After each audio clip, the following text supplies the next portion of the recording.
अथ श्री सत्यनारायण व्रत कथा। बोलिए श्री सत्यनारायण भगवान की जय हो। प्रथम अध्याय। एक समय नैमिष सारण तीर्थ में सवनकादिक 88,000 ऋषियों ने श्री सूत जी से पूछा कि हे प्रभु, इस कलयुग में वेद विद्या रहित मनुष्यों को प्रभु भक्ति किस प्रकार मिलेगी तथा उनका उद्धार कैसे होगा। इसलिए हे मुनिश्रेष्ठ, कोई ऐसा तप कहिए जिससे थोड़े समय में पुण्य प्राप्त होवे तथा मनवांछित फल मिले। वह कथा सुनने की हमारी प्रबल इच्छा है। सर्वशास्त्र ज्ञाता श्री सूत जी बोले, हे वैष्णवों में पूज्य, आप सब ने प्राणियों के हित की बात पूछी है। अब मैं उस श्रेष्ठ व्रत को आप लोगों से कहूँगा जिस व्रत को नारद जी ने लक्ष्मी नारायण भगवान से पूछा था और लक्ष्मीपति ने मुनिश्रेष्ठ नारद जी को बताया था। सो ध्यान से सुनो। एक समय योगी राज नारद जी दूसरों के हित की इच्छा से अनेक लोकों में घूमते हुए मृत्युलोक में आ पहुँचे। यहाँ अनेक योनियों में जन्मे हुए प्रायः सभी मनुष्यों को अपने कर्मों द्वारा अनेक दुखों से पीड़ित देखकर सोचा, किस यत्न के करने से निश्चय ही प्राणियों के दुखों का नाश हो सकेगा। ऐसा मन में सोचकर वे विष्णुलोक को गए। वहाँ श्वेत वर्ण और 4 भुजाओं वाले देवों के ईश नारायण भगवान को देखकर, जिनके हाथों में शंख चक्र गदा और पद्म थे तथा वरमाला पहने हुए थे, देखकर स्तुति करने लगे। कहा, हे भगवान, आप अत्यंत शक्ति से संपन्न हैं। मन तथा वाणी भी आपको नहीं पा सकती है। आपका आदि मध्य अंत नहीं है। आप निर्गुण स्वरूप सृष्टि के आदिभूत व भक्तों के दुखों को नष्ट करने वाले हो। आपको मेरा प्रणाम है, नमस्कार है। नारद जी से इस प्रकार की स्तुति सुनकर विष्णु भगवान बोले, हे मुनिश्रेष्ठ, आपके मन में क्या है? आपका किस काम के लिए आगमन हुआ है? निसंकोच होकर कहो। तब नारद मुनि बोले, मृत्युलोक में सब मनुष्य जो अनेक योनियों में पैदा हुए हैं, अपने अपने कर्मों के द्वारा अनेक प्रकार के दुखों से दुखी हो रहे हैं। हे नाथ, मुझ पर दया रखते हैं तो बतलाइए कि उन मनुष्यों के सब दुख थोड़े ही प्रयत्न द्वारा कैसे दूर हो सकते हैं। श्री भगवान जी बोले, हे नारद, मनुष्यों के भलाई के लिए तुमने बहुत अच्छी बात पूछी है। जिस काम के करने से मनुष्य मोह से छूट जाता है वह मैं कहता हूँ, सुनो। बहुत पुण्य देने वाला, स्वर्ग तथा मृत्युलोक दोनों में दुर्लभ एक उत्तम व्रत है। आज मैं प्रेम वश होकर तुमसे कहता हूँ, सत्यनारायण का यह व्रत अच्छी तरह विधि पूर्वक करके मनुष्य आयु पर्यंत यहाँ सुख भोग कर मरने पर मोक्ष को प्राप्त होता है। श्री भगवान के वचन सुनकर नारद मुनि बोले कि उस व्रत का फल क्या है, क्या विधान है, किसने इस व्रत को किया है, कैसे इसको करना चाहिए, विस्तार से कहिए। भगवान बोले, दुख शोक आदि को दूर करने वाला, धन धान्य को बढ़ाने वाला, सौभाग्य तथा संतान को देने वाला, यह व्रत सब स्थानों पर विजयी करने वाला है। भक्ति और श्रद्धा के साथ किसी भी दिन मनुष्य श्री सत्यनारायण की शाम के समय ब्राह्मणों और बंधुओं के साथ धर्मपरायण होकर पूजा करें। भक्तिभाव से नैवेद्य में केले का फल, घी, दूध और गेहूं का चूर्ण सवाया लेवे। गेहूं के अभाव में साठी का चूर्ण यानी चावल का आटा, उसमें शक्कर के स्थान पर गुड़ मिला लें और सब भक्षण योग पदार्थ जमा करा के भगवान को अर्पण कर देवें तथा बंध बांधवों सहित ब्राह्मणों को भोजन करावें। पश्चात स्वयं भोजन करें। नृत्य गीत आदि का आचरण कर सत्यनारायण भगवान को स्मरण करता हुआ समय व्यतीत करें। इस तरह व्रत करने पर मनुष्यों की इच्छा निश्चय पूरी होती है। विशेषकर कलिकाल में, कलयुग में भूमि पर यही एक मोक्ष का सरल उपाय है। इतनी वाखंडे श्री सत्यनारायण व्रत कथायां प्रथम अध्याय समाप्तम। बोलिए श्री सत्यनारायण भगवान की जय हो। अथ द्वितीय अध्याय। सूत जी बोले, हे ऋषियों, जिसने पहले समय में इस व्रत को किया है उनका इतिहास कहता हूँ, ध्यान से सुनो। सुंदर काशीपुरी नगरी में एक निर्धन ब्राह्मण रहता था। वह भूख और प्यास से बेचैन हुआ नित्य पृथ्वी पर घूमता था। ब्राह्मणों से प्रेम करने वाले भगवान ने ब्राह्मण को दुखी देखकर बूढ़े ब्राह्मण का रूप धर उसके पास जाकर के आदर के साथ पूछा कि हे विप्र, नित्य ही दुखी हुआ पृथ्वी पर क्यों घूमता है? हे श्रेष्ठ ब्राह्मण, यह सब मुझसे कहो, मैं सुनना चाहता हूँ। ब्राह्मण बोला, मैं निर्धन ब्राह्मण हूँ, भिक्षा के लिए पृथ्वी पर भटकता फिरता हूँ। हे भगवान, यदि आप इसका उपाय जानते हो तो कृपया करके कहो। वृद्ध ब्राह्मण बोला कि सत्यनारायण भगवान मनवांछित फल देने वाले हैं, इसीलिए हे ब्राह्मण, तू उनका पूजन कर, जिसके करने से मनुष्य सब दुखों से मुक्त होता है। ब्राह्मण को व्रत का सारा विधान बतलाकर बूढ़े ब्राह्मण का रूप धारण करने वाले सत्यनारायण भगवान अंतर्ध्यान हो गए। जिस व्रत को वृद्ध ब्राह्मण ने बतलाया है, मैं उसको अवश्य करूँगा। यह निश्चय करने पर उसे रात्रि में नींद भी नहीं आई। वह सवेरे उठ सत्यनारायण भगवान के व्रत को करने का निश्चय कर भिक्षा मांगने के लिए चल दिया। उस दिन उसको भिक्षा में बहुत सा धन मिला, जिससे बंधु बांधवों के साथ उसने सत्यनारायण भगवान का व्रत किया। इसके करने से वह ब्राह्मण सब दुखों से छूटकर अनेक प्रकार की संपत्तियों से युक्त हुआ। उस समय से वह ब्राह्मण हर मास हर महीने सत्यनारायण भगवान के व्रत को करने लगा। इस तरह सत्यनारायण भगवान के व्रत को जो करेगा वह सब पापों से छूटकर मोक्ष को प्राप्त होगा। आगे जो पृथ्वी पर सत्यनारायण भगवान के व्रत को करेगा वह मनुष्य सब दुखों से छूट जाएगा। इस तरह नारद जी से नारायण का कहा हुआ यह व्रत मैंने तुमसे कहा है। हे विप्रों, मैं अब और क्या कहूँ। ऋषि बोले, हे मुनीश्वर, संसार में इस ब्राह्मण से सुनकर किस किसने इस व्रत को किया है, हम सब सुनना चाहते हैं। इसके लिए हमारे मन में श्रद्धा है।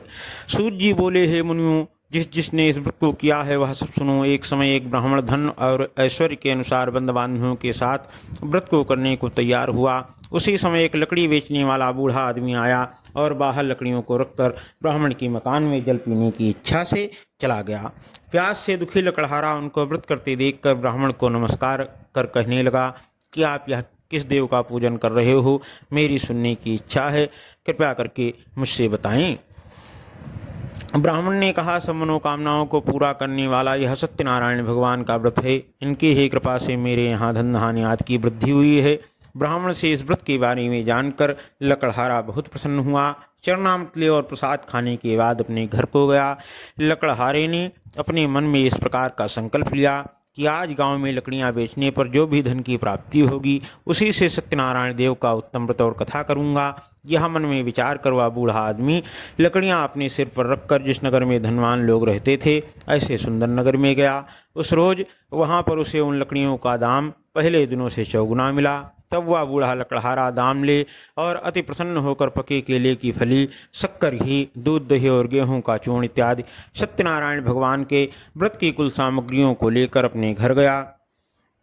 फिर उसने अपने भाइयों को बुलाकर विधि के साथ भगवान जी का पूजन और व्रत किया। उस व्रत के प्रभाव से वह बूढ़ा लकड़हारा धन पुत्र आदि से युक्त हुआ और संसार के समस्त सुखों को भोग कर मृत्यु के पश्चात वैकुंठ लोक को चला गया। इतरेवा खंडे श्री सत्यनारायण व्रत कथायां द्वितीय अध्याय समाप्तम। बोलिए श्री सत्यनारायण भगवान की जय हो। अथ तृतीय अध्याय। सूत जी बोले, हे श्रेष्ठ मुनियों, अब आगे की कथा कहता हूँ, सुनो। पहले समय में उल्कामुख नाम का एक बुद्धिमान राजा था। वह सत्यवक्ता और जितेंद्रीय था। प्रतिदिन देवस्थानों पर जाता तथा गरीबों को धन देकर उनके कष्ट दूर करता था। उसकी पत्नी कमल के समान मुख वाली और सती साध्वी थी। भद्रशिला नदी के तट पर उन दोनों ने सत्यनारायण भगवान का व्रत किया। उस समय में वहाँ एक साधु नामक वैश्य आया। उसके पास व्यापार के लिए बहुत साधन था। वह नाव को किनारे पर ठहराकर राजा के पास आ गया और राजा को व्रत करते हुए देखकर विनय के साथ पूछने लगा कि हे राजन, भक्त चित्त से आप किस देव का पूजन कर रहे हो, मेरी सुनने की इच्छा है, सो आप यह मुझे बताएं। राजा बोला, हे साधु, मैं अपने बंधु बांधवों के साथ पुत्रादि की प्राप्ति के लिए महान शक्तिमान सत्यनारायण भगवान का व्रत और पूजन कर रहा हूँ। राजा के वचन सुनकर साधु आदर से बोला, हे राजन, मुझसे इसका सब विधान कहो, मैं भी आपके कथानुसार इस व्रत को करूँगा। मेरी भी कोई संतान नहीं है और इससे निश्चय ही संतान होगी। राजा से सब विधान सुन व्यापार से निवृत्त हो वह आनंद के साथ घर गया। साधु ने अपनी स्त्री से संतान देने वाले उस व्रत का समाचार सुनाया और प्रण ले लिया कि जब मेरे संतान होगी तब मैं इस व्रत को अवश्य करूँगा। साधु ने ऐसे वचन अपनी स्त्री लीलावती से कहे। एक दिन उसकी स्त्री लीलावती पति के साथ आनंदित हो सांसारिक धर्म में प्रवृत्त होकर भगवान की कृपा से गर्भवती हो गई तथा 10वें महीने में उसके गर्भ से एक सुंदर कन्या का जन्म हुआ। दिनों दिन वह कन्या इस तरह बढ़ने लगी जैसे शुक्ल पक्ष का चंद्रमा बढ़ता है। कन्या का नामकरण संस्कार बड़ी धूमधाम से किया गया। उसका नाम कलावती रखा गया। तब लीलावती ने मीठे शब्दों में अपने पति से कहा कि जो आपने संकल्प लिया था कि भगवान के व्रत को करूंगा, अब आप उसे पूरा करिए। साधु बोला, हे प्रिय, इसके विवाह के समय इस व्रत को करूंगा। इस समय व्यापार में बहुत व्यस्त हूँ। इस प्रकार का आश्वासन अपनी पत्नी को देकर वह फिर से अपने व्यापार में मस्त हो गया। इधर कलावती कन्या पितृगृह में वृद्धि को प्राप्त हुई। धीरे धीरे 16 वर्ष बीत गए और कन्या विवाह की योग्य हो गई। साधु ने जब नगर में सखियों के साथ अपनी पुत्री को खेलते हुए देखा तो उसे उसके विवाह की चिंता हुई। तुरंत ही दूत को बुला करके कहा कि मेरी पुत्री के वास्ते कोई सुयोग्य वर देख कर लाओ। साधु की आज्ञा पाकर दूत कंचन नगर पहुंचा और वहां पर बड़ी खोज और देखभाल कर लड़की के लिए सुयोग्य बड़ी पुत्र को ले आया। उस सुयोग्य लड़के को देखकर साधु ने अपने बंधु बांधवों सहित प्रसन्नचित अपनी पुत्री का विवाह उसके साथ कर दिया, किंतु दुर्भाग्य से विवाह के समय भी उस व्रत को करना भूल गया। तब श्री भगवान क्रोधित हो गए और श्राप दे दिया कि तुम्हें दारुण दुख प्राप्त होगा। अपने कार्य में कुशल साधु बनिया जमाता सहित समुद्र के समीप स्थित रतनपुर नगर में गया और वहां दोनों ससुर जमाई चंद्रकेतु राजा के उस नगर में व्यापार करने लगे।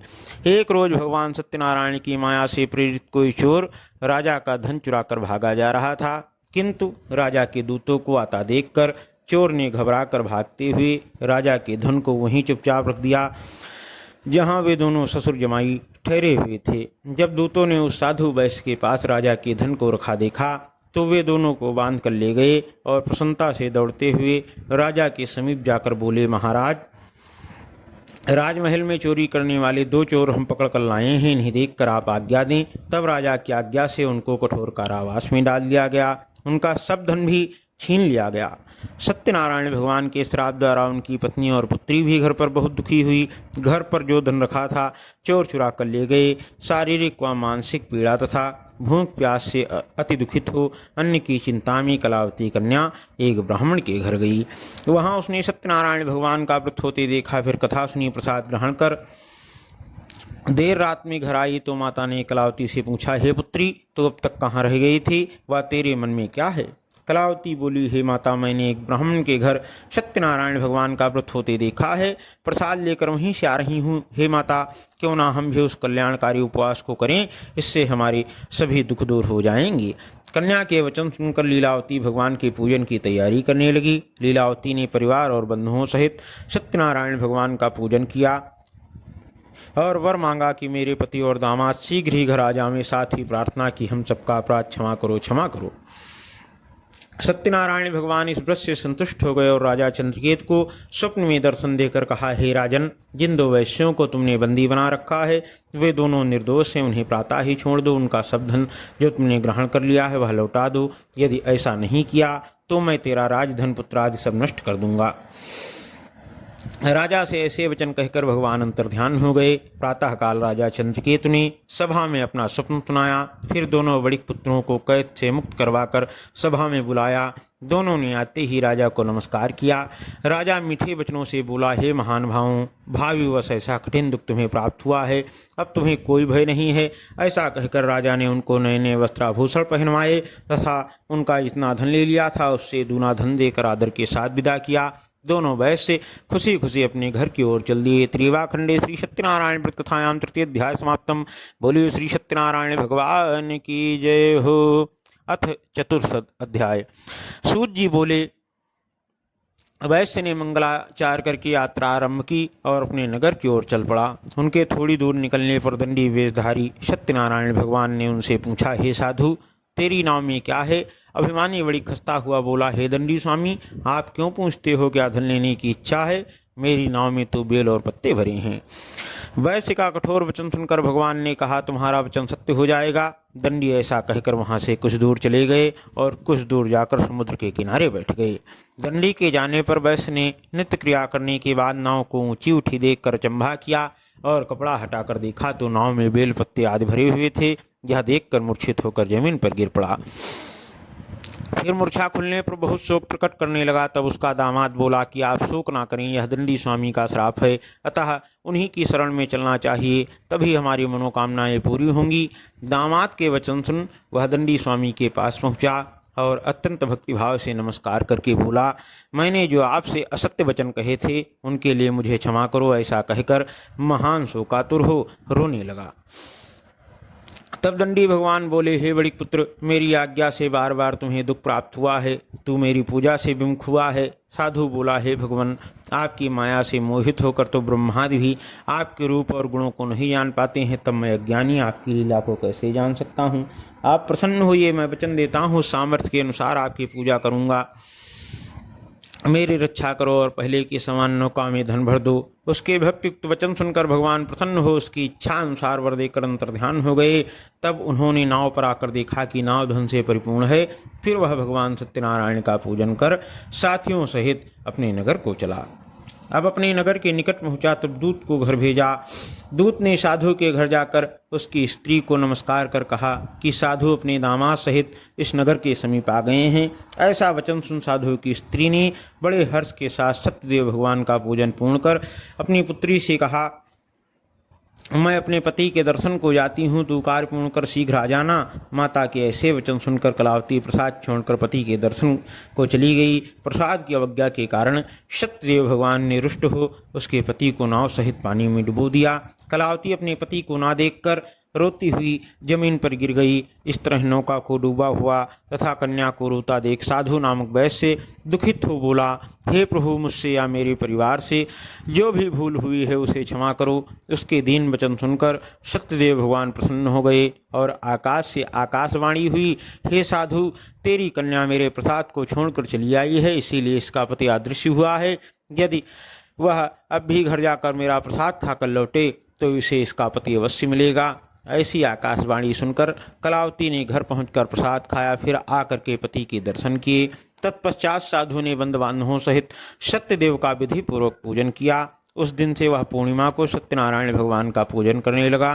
फिर इस लोक का सुख भोग कर अंत में स्वर्गलोक को चला गया। त्रिवा खंडे श्री सत्यनारायण व्रत कथायां चतुर्थ अध्याय समाप्तम। बोलिए श्री सत्यनारायण भगवान की जय हो। अथ पंचम अध्याय।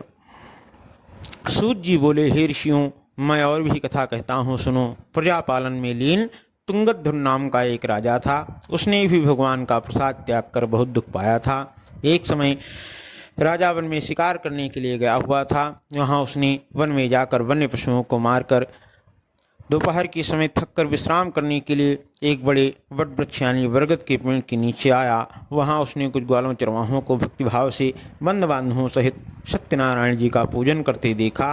राजा देखकर भी अभिमानवश ना तो वहाँ गया और ना ही उसने दूर से भगवान को नमस्कार ही किया। जब ग्वालों ने भगवान का प्रसाद उसके सामने रखा तो उन्हें छोटे लोग समझकर प्रसाद ग्रहण नहीं किया। प्रसाद को त्याग कर अपनी सुंदर नगरी को चला गया। नगर में पहुंचकर उसने अपना सब कुछ नष्ट पाया तो वह जान गया कि यह सब कुछ भगवान ने ही किया है, भगवान के प्रसाद का अपमान करने के कारण ही हुआ है। तब वह विश्वास कर ग्वालों के समीप गया और विधि पूर्वक पूजन कर प्रसाद खाया तो सत्यदेव की कृपा से सब कुछ पहले जैसा था वैसा ही हो गया। फिर दीर्घ काल तक सुख भोग कर मरने पर वह स्वर्गलोक को गया। जो मनुष्य इस परम दुर्लभ व्रत को करेगा, भगवान की कृपा से उसे धन धान्य की प्राप्ति होगी, निर्धन धनी हो और बंदी बंधनों से मुक्त होकर निर्भय हो जाता है। संतानहीनों को संतान की प्राप्ति होती है तथा सब मनोरथ पूर्ण होकर अंत में वह वैकुंठ धाम को जाता है। जिन्होंने पहले जन्म में इस व्रत को किया था, अब उनके दूसरे जन्म की कथा कहता हूँ। वृद्ध शतानंद ब्राह्मण ने सुदामा का जन्म लेकर मोक्ष को पाया। उल्कामुख नाम के राजा दशरथ होकर वैकुंठ को प्राप्त हुए। साधु नाम के वैश्य ने सत्य प्रतिज्ञ राजा मोरध्वज बनकर अपने पुत्र कुआरे से चीरकर मोक्ष को प्राप्त किया। वह भी इसी व्रत का फल था। इसी तरह महाराज तुंगध्वज ने स्वयभू होकर भगवान में भक्तियुक्त कर्म कर मोक्ष को प्राप्त किया। हे ऋषियों, तुमने सत्यनारायण भगवान के व्रत से संबंधित कथा सुनी है। इसे सुनने के मात्र से ही आप सभी मोक्ष के भागी हो गए हैं। इतरेवाखंडे श्री सत्यनारायण व्रत कथायां पंचमोध्याय समाप्तम। बोलिए श्री सत्यनारायण भगवान की जय हो।